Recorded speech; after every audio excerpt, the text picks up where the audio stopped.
Nouvelle vidéo. Merci beaucoup. Aujourd'hui, nous allons voir comment le Maroc a mis KO la France sur la crise du coronavirus. Et oui, de manière parfaitement stupéfiante, le Royaume, qui est une ancienne colonie française et qui est pourtant 23 fois et demi moins riche que la France, affiche des résultats très supérieurs aux résultats français en termes de mortalité. Aujourd'hui, à l'heure où on se parle, il y a 77 fois moins de morts par habitant au Maroc qu'en France en ce qui concerne le Covid-19. C'est tout à fait remarquable. 165 morts du coronavirus pour 36 millions d'habitants côté marocain, contre 23 660 morts pour 67 millions d'habitants côté français. Alors qu'est-ce qui peut expliquer une telle différence de réussite sur le coronavirus entre le Maroc et la France? Eh bien, ce sont d'abord des principes qui sont ceux de l'efficacité, de la souveraineté et de la liberté par rapport au lobby pharmaceutique. On va le voir de manière très concrète, très détaillée, et on verra ce qu'il faut d'urgence faire en France pour rattraper la situation. Principe, je vous le disais, d'anticipation, d'efficacité. Et oui, le premier cas de coronavirus au Maroc date du 2 mars dernier. Eh bien, figurez-vous que seulement 14 jours plus tard, le 16 mars, le Maroc ferme l'intégralité de ses écoles, collèges, lycées. Et seulement 18 jours plus tard, le 20 mars, il met en confinement général sa population. Je vous rappelle qu'en France, le premier cas de coronavirus sur le territoire national, c'était le 24 janvier. Et que 43 jours plus tard, le 7 mars, je suis sûr que vous vous en souvenez, le président Macron et son épouse Brigitte paradaient fièrement devant toutes les caméras de télévision du pays en montrant qu'ils se rendaient au théâtre à Paris. Et donc appelaient les Français à continuer à vivre normalement, et notamment à se rendre dans des lieux aussi bondés que les théâtres, alors même que l'épidémie était déjà en train de progresser de manière fulgurante dans notre pays. Efficacité, anticipation, ça s'est vu aussi sur les masques. Alors sachez qu'au Maroc, il n'y a jamais eu le mensonge d'État qu'on a connu en France. Jamais on a dit aux Marocains que le masque ne servait à rien ou que les habitants étaient incapables de le porter. Discours qui a été servi de manière incroyablement mensongère aux Français pendant des semaines et des semaines, on s'en souvient. Surtout, le Maroc s'est donné les moyens de ses ambitions. Il a rendu le port du masque obligatoire à l'extérieur le 7 avril, ce qui n'est toujours pas le cas en France. Et pour y parvenir, il s'est mis en situation de production maximale, de mobilisation générale, de vraie économie de guerre, ce que n'a jamais fait la France.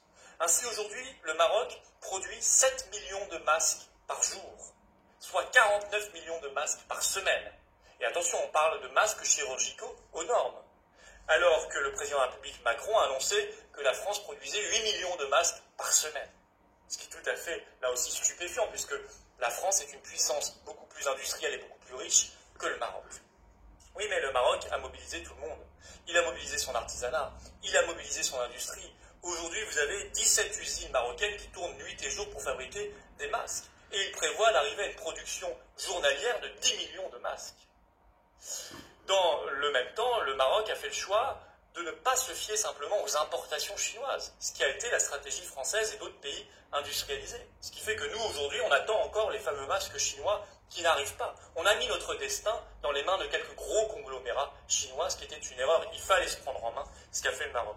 Ce qui fait qu'aujourd'hui, dans n'importe quelle épicerie marocaine, vous trouvez des masques à vendre, seulement 7 centimes d'euros l'unité. Et vous y trouvez aussi du gel hydroalcoolique en abondance à vendre. Je vous rappelle qu'en France, moi je l'ai vu, vous trouvez des masques en vente libre à 8,50 € l'unité ou à 10 € l'unité. Et vous avez une situation de pénurie beaucoup plus avancée que ce qu'on a connu au Maroc, puisque je vous le rappelle, le Maroc s'est donné les moyens de fournir des masques à l'ensemble de sa population et a pu rendre le port obligatoire dès le début du mois d'avril. Souveraineté, alors là ça s'est vu clairement sur les frontières. Dès les 15 premiers jours de son épidémie, le Maroc a fermé l'intégralité de ses frontières nationales. La France, je vous l'ai dit, ne l'a jamais fait, ne le fait toujours pas et n'a pas prévu de le faire pendant le déconfinement après le 11 mai. Nous avons même appris hier par la bouche du Premier ministre Édouard Philippe que pendant le déconfinement, on allait rétablir en quelque sorte des frontières entre départements et régions françaises, puisqu'on n'aura pas le droit de se déplacer de plus de 100 km par rapport à son lieu de domicile. Mais il n'a pas parlé des frontières nationales. Elles seront toujours ouvertes. Ce qui fait que concrètement, pendant le déconfinement, il sera plus facile d'aller de Berlin à Paris que de Paris à Lyon. Voilà ce que c'est que d'être un pays qui n'est pas souverain. Et je vous disais, autre principe d'action qui fait toute la différence, c'est la liberté par rapport au lobby, et bien sûr au lobby pharmaceutique. Et oui, Le Maroc a été le premier pays au monde à faire le choix du protocole Raoult, hydroxychloroquine, azithromycine. Dès le 23 mars, par une circulaire et par la réquisition de tous les stocks du pays de chloroquine et d'hydroxychloroquine, notamment les stocks de Sanofi. C'est un choix très différent du choix français. C'est un choix globalement très différent du choix des pays les plus riches qui ont fait le choix unique des essais cliniques. Alors vous savez, les essais cliniques, c'est très propre du point de vue méthodologique, formidable. Mais le problème, c'est que ça produit des résultats plusieurs mois après. Et donc, pendant ce temps-là, eh bien, la bataille a eu lieu. Et la bataille a fait des dizaines de milliers de morts. Eh bien non, le Maroc a fait le choix de ce qu'on appelle la médecine observationnelle. C'est-à-dire partir de l'observation de ce qui marche. Faire avec les moyens du bord. Et notamment un médicament qu'on connaît bien, pas cher et peu dangereux. Le résultat a été très probant, parce que dès le 9 avril, on a vu sur la courbe de mortalité du coronavirus un décrochage du nombre de morts au Maroc et en même temps un décollage du nombre de guérisons. C'est une grande différence entre la gestion de la crise côté marocain et côté français. Alors, qu'est-ce que ça nous apprend tout ça? Ça nous apprend que ça n'est pas tant la richesse qui compte, puisque je vous l'ai dit, la richesse nationale française est 23,5 fois supérieure à la richesse nationale marocaine. Non. Ce qui compte, ce sont les principes de gouvernement et les principes d'action. Si vous avez l'anticipation, l'efficacité, la souveraineté et la liberté par rapport au lobby, alors vous avez des résultats très supérieurs aux pays qui sont dans le mensonge, qui sont dans la soumission et qui sont dans l'incapacité de se projeter dans l'avenir, comme ce fut le cas du gouvernement français et comme c'est malheureusement le cas de l'État français depuis qu'il n'est plus souverain, notamment à cause de l'Union européenne.